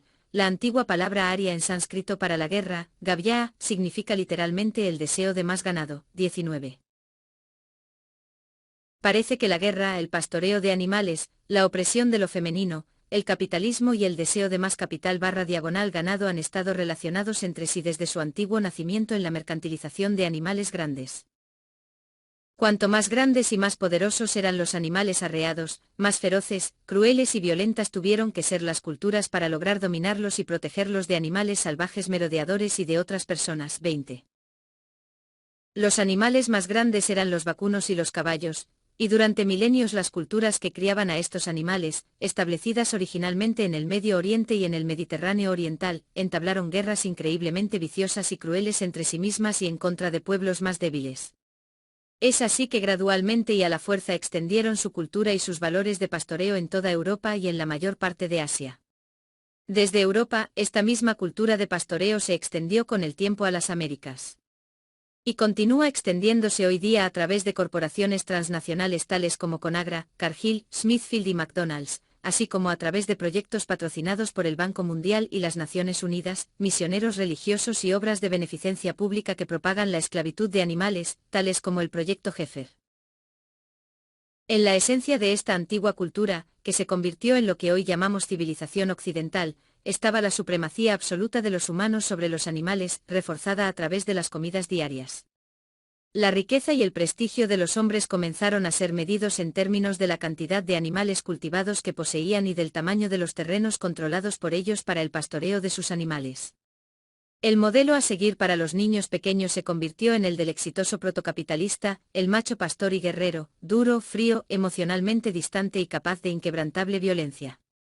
Las mujeres, los animales cultivados y las personas capturadas o conquistadas eran objetos de propiedad que contribuían al total de su capital. Las guerras, a pesar de ser horrorosas para los combatientes y para la población en general, eran potentes métodos utilizados por los ricos aristócratas para aumentar su acumulación de ganado / capital, tierras, poder y prestigio. Es útil darse cuenta de que la mentalidad de dominación característica de la cultura en la que hemos nacido prospera al enfocarse en y enfatizar las diferencias e ignorar las similitudes, porque para esclavizar y matar animales esto es lo que es necesario por nuestra parte. Como pastores y dominadores de animales, continuamente tenemos que vernos a nosotros mismos como separados y distintos de ellos, como seres superiores y especiales. Nuestra compasión humana natural es reprimida a medida que aprendemos a excluir a otros y a verlos como fundamentalmente diferentes de nosotros. Este exclusivismo es un elemento necesario para el racismo, el elitismo y la guerra, porque para poder dañar y dominar a otras personas hay que romper los lazos que nuestros corazones naturalmente sienten hacia ellos. La mentalidad de dominación es necesariamente una mentalidad de exclusión. Cuando examinamos a fondo, es evidente que muchas de las suposiciones y actividades fundamentales de las antiguas culturas de pastoreo aún definen nuestra cultura de hoy. El acto que mejor define estas culturas antiguas era, y sigue siendo hoy día, el banquete constante con alimentos provenientes de los cuerpos de los animales dominados y excluidos. Las guerras todavía enriquecen a la clase élite adinerada mientras que millones de personas soportan su carga, y los ricos del mundo se alimentan de animales engordados con grano y pescado mientras que los pobres pasan hambre. La respuesta está en nuestros platos y se extiende desde ahí hasta los cebaderos, mataderos, laboratorios de investigación, rodeos, circos, hipódromos y parques zoológicos, hasta la caza, pesca y uso de trampas para capturar animales, hasta las cárceles, guetos, guerras y el complejo industrial militar, y hasta nuestra violación y destrucción continuas del mundo viviente. La respuesta está en nuestros platos y se extiende desde ahí hasta los cebaderos, mataderos, laboratorios de investigación, rodeos, circos, hipódromos y parques zoológicos, hasta la caza, pesca y uso de trampas para capturar animales, hasta las cárceles, guetos, guerras y el complejo industrial militar, y hasta nuestra violación y destrucción continuas del mundo viviente. El principio de Pitágoras. Mientras los hombres sigan masacrando a sus hermanos los animales, reinarán en la tierra la guerra y el sufrimiento y se matarán unos a otros, pues aquel que siembra el dolor y la muerte no podrá cosechar ni la alegría, ni la paz, ni el amor. Pitágoras. Hace más de 2000 años en la antigua Grecia, Pitágoras comprendió y articuló la necesidad de una revolución cultural basada en la compasión hacia los animales. Reconocido hoy día como un genio cuyos descubrimientos siguen siendo de suma importancia, Pitágoras continúa siendo un enigma para nosotros, quienes aceptamos y utilizamos algunas de sus ideas con entusiasmo, pero rechazamos otras de ellas. Sus teoremas establecieron unas de las bases esenciales de las matemáticas y la geometría, e hicieron posibles avances posteriores en las disciplinas de arquitectura, diseño, construcción, cartografía, navegación y astronomía. Pitágoras y sus estudiantes también descubrieron y aplicaron los principios armónicos que subyacen a los intervalos de tonos vibracionales, por ello reconocemos a Pitágoras como el creador de la escala de 7 tonos, en la cual está basada la música occidental, con sus relaciones vibracionales matemáticamente precisas. En todas estas áreas, nuestra cultura ha usado con fervor y se ha beneficiado del genio de Pitágoras. Sin embargo, el principio fundamental que él enseñó y según el cual vivió, la compasión hacia toda la vida, ha sido para nosotros mucho más difícil de aceptar. Su inequívoca enseñanza, que nuestra felicidad depende de que tratemos a los animales con bondad, fue una inspiración para Platón, Plutarco, Plotino, los gnósticos y los primeros padres de la Iglesia cristiana. Y hasta el año 1850, cuando la palabra vegetariano fue usada por primera vez, quien se abstenía de comer animales era conocido como pitagórico. El principio que él proclamó, que jamás podremos cosechar alegría y amor mientras sembremos semillas de dolor y muerte en nuestro trato de los animales, nos atormenta en el presente. El gran Leonardo da Vinci, otro genio cuyos descubrimientos y arte ayudaron a iniciar el Renacimiento, llegó 2000 años después de Pitágoras.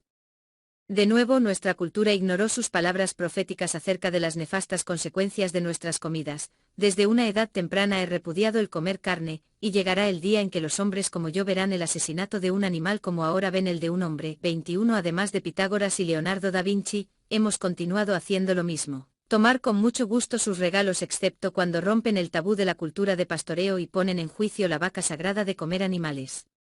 Con otros genios de la humanidad tales como Albert Einstein, quien escribió, nada beneficiará tanto la salud humana e incrementará las posibilidades de supervivencia de la vida sobre la Tierra, como la evolución hacia una dieta vegetariana, o Mahatma Gandhi, George Bernard Shaw, Emily Dickinson, Albert Schweitzer y muchos más.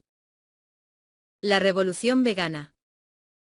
Los valores fundamentales de la antigua cultura de pastoreo y su ritual principal, el comer animales mercantilizados, aún definen nuestra cultura.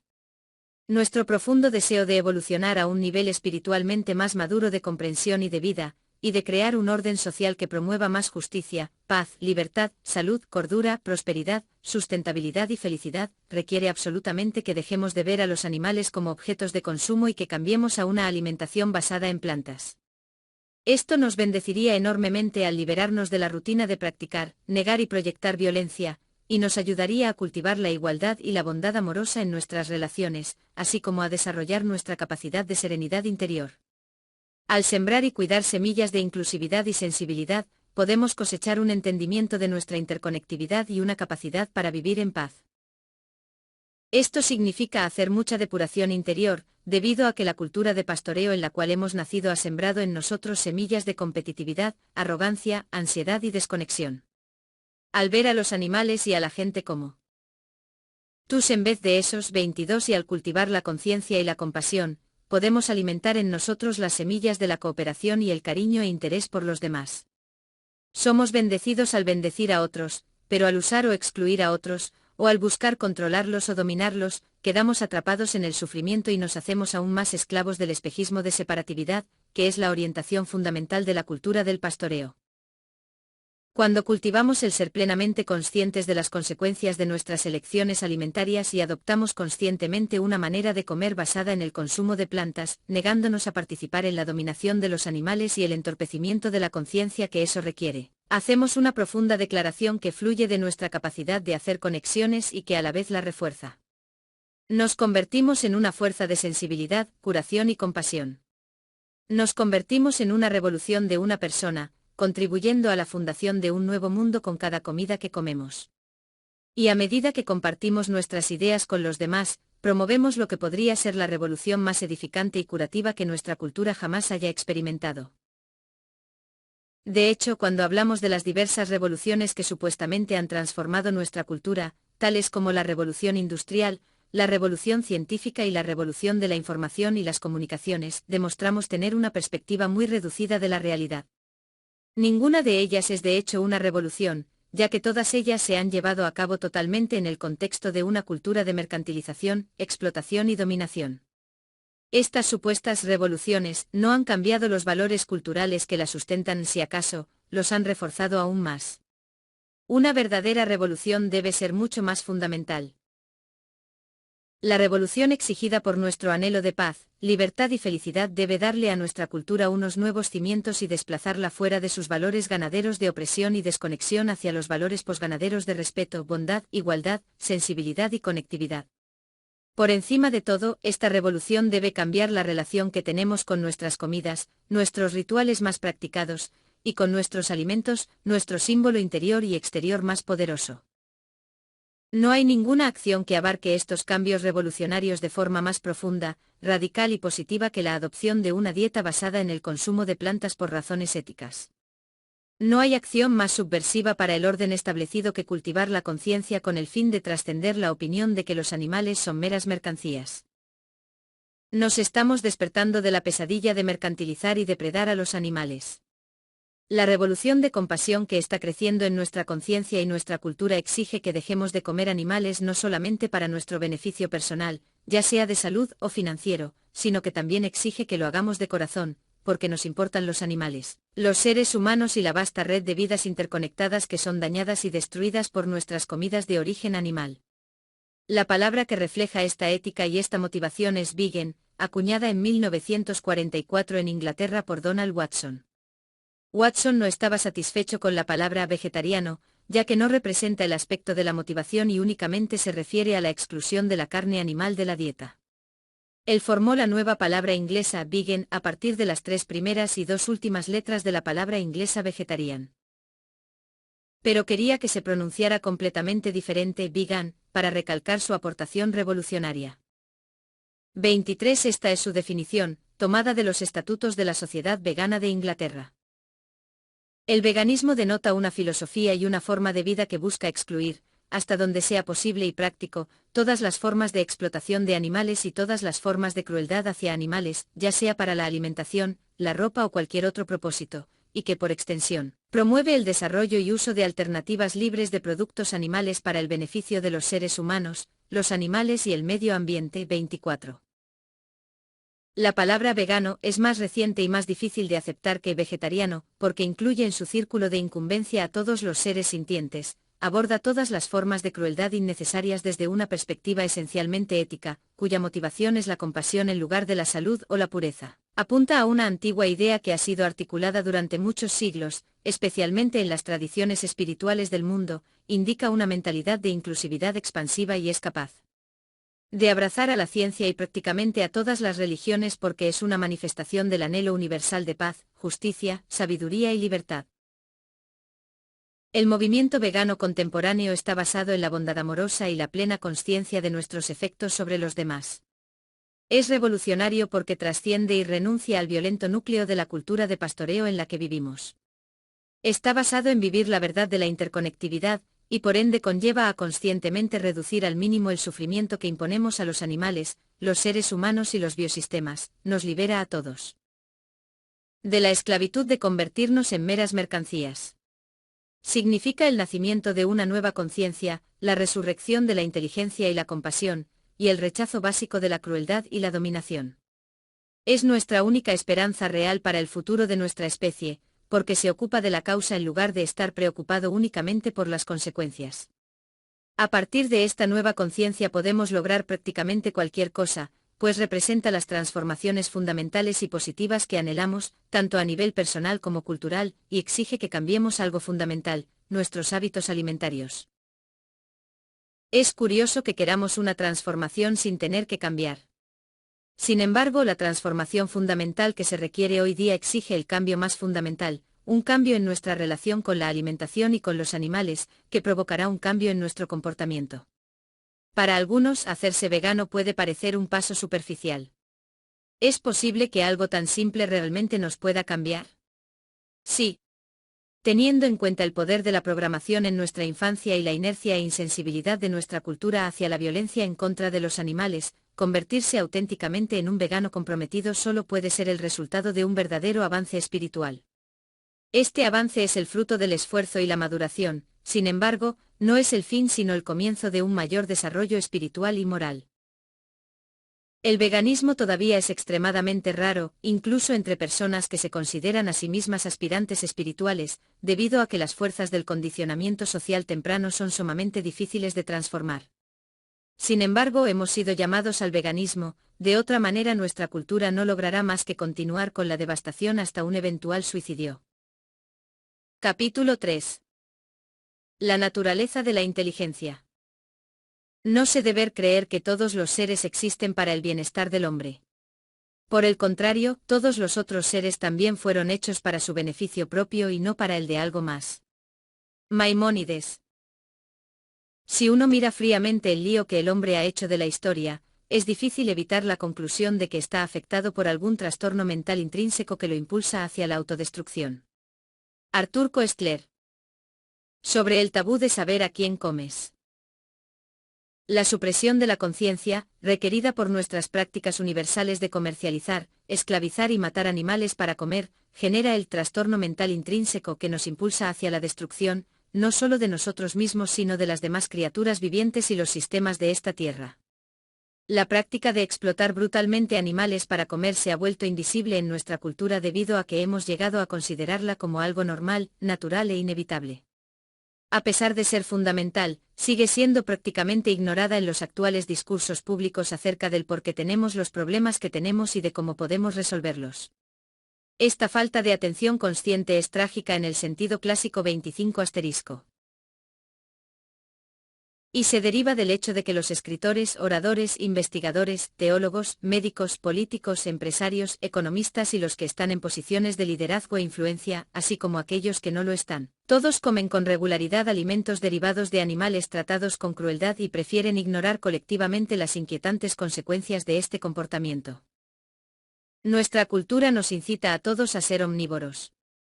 Comer de todo se ha convertido en una apta descripción de nuestra cultura consumidora y destructora de ecosistemas mundiales. También es irónicamente cierta a nivel individual. Debido a la industrialización de la producción de alimentos, nosotros comemos productos con colores y sabores artificiales, refinados, procesados, irradiados, ingenierizados y cargados de productos químicos, confirmando que somos capaces de comernos prácticamente cualquier cosa que nos pongan delante. Los anuncios corporativos nos presionan incesantemente a tragar lo que sea y, gracias a nuestra bien entrenada capacidad de aislarnos de los horrores que consumimos a diario durante nuestras comidas, es fácil para nosotros ignorar igualmente los aditivos y residuos químicos tóxicos que se encuentran en nuestros alimentos. Podríamos incluso jactarnos de no ser selectivos acerca de lo que comemos. Además de generar ganancias garantizadas para las industrias médica y farmacéutica, esta mentalidad resulta en nuestra cocreación de una cultura omnivoraz. Su apetito voraz tiene hambre de consumir prácticamente todo, transformando la belleza y diversidad de la naturaleza en cachivaches, juguetes y alimentos, los cuales deseamos con ansia pero que nunca satisfacen nuestra hambre interior, sino que nos llevan inevitablemente a la distracción, la adicción, la frustración y la devastación ambiental. Los animales, siempre vulnerables, son los que cargan el peso de nuestra hambre voraz. A la larga, su sufrimiento también retorna a nosotros como un boomerang. Comer animales es por tanto un cimiento no reconocido del consumismo, la pseudoreligión de nuestro mundo moderno. El consumismo solo puede florecer cuando nos sentimos desconectados y anhelamos aplacar ese sentimiento a través del consumo, un intento torcido de reconectarnos con el orden superior del universo. Dado que nuestra mayor insensibilización tiene que ver con el comer, nuestro más sagrado, esencial y determinante acto de consumo, nos convertimos inevitablemente en consumidores insensibilizados con apetitos cada vez más voraces. Al cosificar a los animales, irónica e inevitablemente hemos construido un sistema que en última instancia, también nos cosifica a nosotros mismos. Nuestro valor neto es medido en dólares, tal como las vacas son vendidas según su peso. Dado que prácticamente todos nosotros somos omnívoros, nuestra crueldad es tanto invisible como innombrable, al igual que un enorme secreto de familia. John Bradshaw, Virginia Satir y otros, quienes han tratado de iluminar las repercusiones psicológicas de las familias disfuncionales en los últimos 25 años, han recalcado que cuanto más disfuncional es una familia, más secretos tiene. 26. Los secretos son los comportamientos adictivos y abusivos habituales que nunca son discutidos en la familia. El abuso infantil, el abuso sexual, la drogadicción y el alcoholismo han sido secretos culturales que para poder ser curados, deben ser sacados a la luz, plenamente reconocidos y después explorados y resueltos a través de conversaciones abiertas. En las familias disfuncionales, los secretos y las sombras permanecen enterrados y dolorosamente no resueltos, manifestándose como vergüenza, comportamiento suicida, agresión, violencia, distanciamiento emocional y entumecimiento psicológico. El mayor secreto que tiene nuestra disfuncional familia cultural es nuestra terrorífica brutalidad hacia los animales para comerlos, y esta sombra nos impulsa a comportamientos violentos y suicidas. Nosotros nunca mencionamos, y menos aún reconocemos, este secreto en nuestras continuas conversaciones sobre disfuncionalidad, ya que, siendo omnívoros y por ende cómplices perpetradores del abuso, evadimos hablar sobre ello. Por lo tanto, nuestros esfuerzos para comprender la disfuncionalidad familiar pueden elevar nuestra conciencia tan solo hasta cierto punto. Sin embargo, estos esfuerzos son vitales, ya que son parte del necesario trabajo preliminar para encarar nuestro más profundo, más fundamental, más ruinoso y mayor secreto en la sombra, nuestro implacable y oculto abuso de animales para comida. El remordimiento y el dolor que reprimimos con respecto al horror que infligimos de forma rutinaria y eficaz a los animales para comerlos son naturales y sanos. Las personas que matan o torturan a otros sin remordimiento nos horrorizan y los encarcelamos como sociópatas y psicópatas.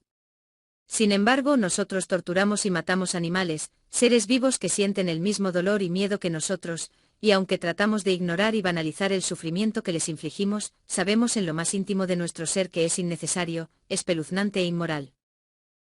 Hay un dicho alemán, Übung macht den Meister, la práctica hace al maestro.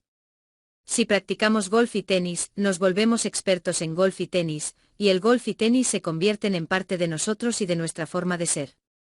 Si practicamos música, arte, teatro o artes marciales, nos volvemos expertos en ello, y nos influye y se convierte en parte de nuestra forma de ser. Si practicamos generosidad, bondad y amabilidad, nos convertimos en expertos en ser más generosos, bondadosos y amables con los demás, y estas cualidades pasan a formar parte de nuestra manera de ser. Si practicamos matar, mentir y robar, nos convertimos en expertos en matar, mentir y robar, y estas actividades se convierten en parte de nosotros y de nuestra forma de ser. Al practicar implacable y asiduamente la habilidad de desconectar la realidad de la carne, el queso o el huevo en nuestro plato de la realidad de miseria que una criatura sintiente tuvo que sufrir para proveérnoslo, nos hemos convertido en expertos en reducir a seres sintientes a meros objetos, herramientas, medios y propiedades. Nos hemos convertido en expertos en volvernos insensibles y en apagarnos, en no mirar con compasión el sufrimiento que exigimos con nuestro deseo de comer alimentos de origen animal. Nos hemos convertido en maestros de la negación, rehusando terminantemente registrar en nuestra conciencia las consecuencias de nuestras acciones. Esta negación se convierte en una especie de parálisis que impide acciones eficaces e innovadoras. Nuestros rituales de comida, practicados diariamente desde nuestra infancia, nos han hecho altamente competentes en el arte de cosificar a los demás. Es una enorme tragedia y apenas nos hemos permitido darnos cuenta de ella. En nuestras iglesias, los líderes religiosos a menudo hablan de la tragedia de amar a las cosas y usar a la gente, cuando deberíamos amar a las personas y usar las cosas. Después de los servicios religiosos, la gente come comidas en las cuales animales han sido convertidos en cosas para ser usadas, no amadas. Esta acción, ritualmente repetida, nos impulsa a usar a las personas de la misma manera en que usamos a los animales, como cosas.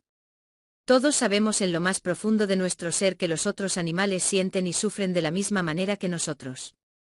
Si los usamos como cosas, inevitablemente usaremos a otros seres humanos como cosas. Este es un principio universal impersonal y el ignorarlo no hace que desaparezca. Opera con regularidad matemática, tal como enseñó Pitágoras. Lo que sembramos en nuestra forma de tratar a los animales, eventualmente lo cosechamos en nuestras vidas. Y como en nuestra cultura de pastoreo es un tabú decirlo o hacer esta conexión fundamental, podemos ir a la iglesia seguros de que no seremos enfrentados con el incómodo ruego de amar a todos los seres vivos y de no utilizar a ninguno de ellos como cosas. Este tabú de no hablar sobre nuestra forma de tratar a los animales a quienes comemos es tan fuerte que muchas veces lo puedo sentir como una fuerza viva. Durante varios años he dado charlas los domingos por la mañana en iglesias y centros progresivos, principalmente iglesias de denominación Unity, y he dado seminarios sobre el desarrollo de la intuición.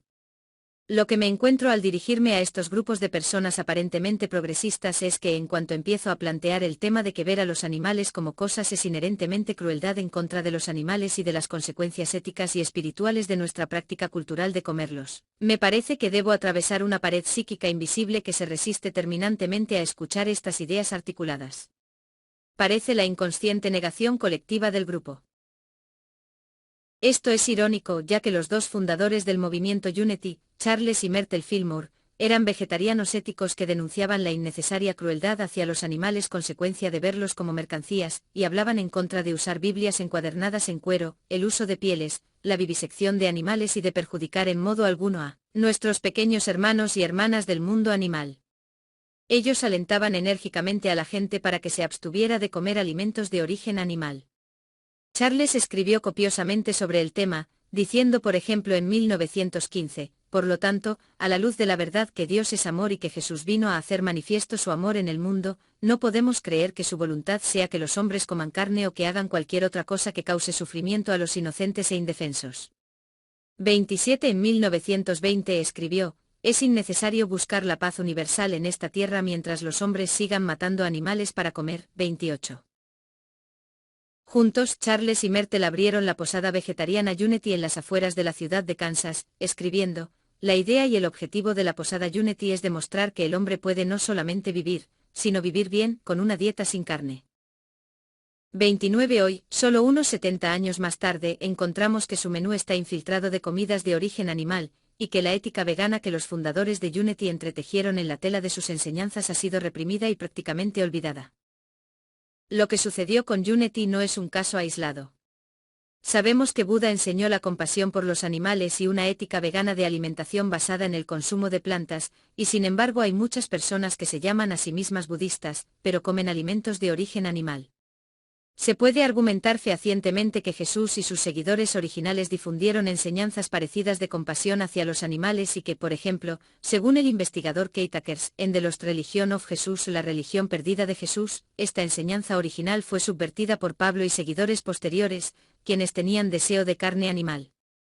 30 Parece ser que tenemos un apetito por comer animales, pero no por oír acerca de la situación desesperada de los animales a quienes comemos, o de la situación desesperada de los seres humanos que sufren en innumerables maneras a causa de nuestro apetito por los animales.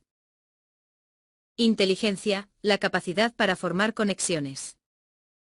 Entender del modo más amplio y profundo posible la naturaleza de la inteligencia nos ayudará a entender mejor el impacto de nuestras elecciones alimentarias sobre nuestra conciencia y nuestra cultura. La teoría de sistemas nos da una base bien aceptada y útil para entender qué es la inteligencia. Aunque usa jerga científica, los principios que la conforman son consonantes con las tradiciones de sabiduría más antiguas del mundo. Según la teoría de sistemas, todos los sistemas que se autoorganizan poseen inteligencia, y estos sistemas se interrelacionan los unos con los otros en formas complejas que promueven la vida. Los sistemas más simples, como las células, forman sistemas más grandes y más complejos, como los órganos y los sistemas circulatorios, que constituyen sistemas aún más grandes y más complejos como pueden ser los robles, patos, atunes, ovejas y seres humanos, que forman bosques, bandadas, bancos, rebaños y pueblos, que constituyen selvas, comunidades ribereñas, ecosistemas marinos, praderas y sociedades. Estos forman sistemas más grandes, tales como planetas, los cuales son parte de sistemas aún más grandes. Cada sistema es una totalidad. 31 Que contribuye a totalidades más grandes y que está compuesto de totalidades más pequeñas. En pocas palabras, la inteligencia es la capacidad de cualquier sistema para formar conexiones significativas y útiles para sí mismo en sus relaciones con otros sistemas. Por ejemplo, el ecologista Gregory Bateson definió el concepto de mente como un patrón de organización que es esencial para todos los sistemas vivientes. La mente no se limita a determinadas formas de vida, sino que llena todos los ecosistemas y el universo como patrón que conecta. 32. Interrelaciona y organiza. La teoría de sistemas reconoce la evidente inteligencia que varía más allá de la inteligencia individual humana y animal, la inteligencia de comunidades, especies, ecosistemas, la Tierra y aún más allá, y en dirección opuesta, la inteligencia de órganos, células y sus componentes más pequeños. No es difícil ver que la realidad tal y como la conocemos y vivimos se compone de totalidades que son partes de totalidades más grandes y que estas totalidades más grandes son partes de totalidades aún más grandes. Cada parte está conectada con todas y cada una de las otras partes, ya sea porque las incluye o porque está incluida junto con ellas en una totalidad mayor. La inteligencia reside en la capacidad de cada totalidad parte. 33 De recibir la retroalimentación de todos los otros sistemas que están relacionados con ella y de hacer conexiones con ellos, y por tanto, de desarrollar su inherente potencial para servir a totalidades más grandes. En las orquestas, así como en las comunidades, la inteligencia dota a los individuos para que hagan su contribución única, respondiendo a las retroalimentaciones de las totalidades mayores y sirviéndolas de una manera profunda y completamente conectada. La alegría florece a través de esta experiencia de interconectividad inteligente. Y al fin y al cabo, la alegría podría ser el propósito primario de la infinita, siempre floreciente y transformadora danza de expresión creciente del ser, la cual surge a través de la interacción universal de innumerables sistemas anidados los unos en los otros, con todos y cada uno de ellos estando incluidos en e incluyendo a un sinfín de otros. Podemos ver que ningún ser está ultimadamente separado. Todos están interconectados y todos surgen dentro de sistemas de inteligencia más grandes que son, para las partes, trascendentes y otorgadores de vida. Para cada parte, por ejemplo, para un ser humano, la totalidad más grande que incluye a cada átomo, célula, criatura, comunidad, planeta, estrella, galaxia y universo, es inconcebible y es intuida como divina, infinita, eterna, omnisciente y más allá de todo dualismo. Nada existe literalmente fuera de esta gran totalidad, la mayor de todas las totalidades, nada que ella no sea. Nuestro lenguaje jamás podrá describirla. Ya que por su propia naturaleza los lenguajes crean objetos y cosas, y esta totalidad primaria, dentro de la cual residen todas las apariencias como totalidades anidadas las unas dentro de las otras, no es una cosa en ningún sentido, no está separada de nada y no hay nada que esté separado de ella. La inteligencia de esta totalidad universal abarca a todas las aparentes partes, hasta la más diminuta, y vive dentro de todas las partes como su inteligencia. Nuestra manera de pensar dualista no puede comprenderlo directamente, ya que trasciende a la existencia y la experiencia tal como las conocemos. Esta inteligencia universal únicamente puede ser sentida de forma no dualista, a través de la receptividad intuitiva durante periodos de silencio interior, silencio que no esté nublado por conceptos o formas de razonar condicionadas. ¿Te ha gustado esta muestra? Compra el libro para seguir leyendo.